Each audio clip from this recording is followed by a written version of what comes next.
Avui acompanyam a Ginet amb una cosa molt especial. Donar sang per primera vegada. Estar llesta per salvar vides.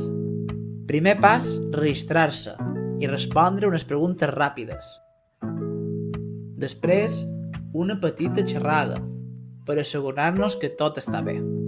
Pressió arterial, nivells d'hemoglobina, tot perfecte. Na Ginet és apta per donar. Amb aquesta acció altruista pot ajudar fins a 3 persones, ja que la sang se separa en 3 components: glòbuls vermells, plaquetes i plasma. Cada un serveix per a diferents tractaments. Seguint unes petites recomanacions, després de la donació podem continuar amb el nostre dia a dia. Recordeu beure molt de líquids. I això és tot, fàcil i ràpid. T'animes a fer com na Ginet?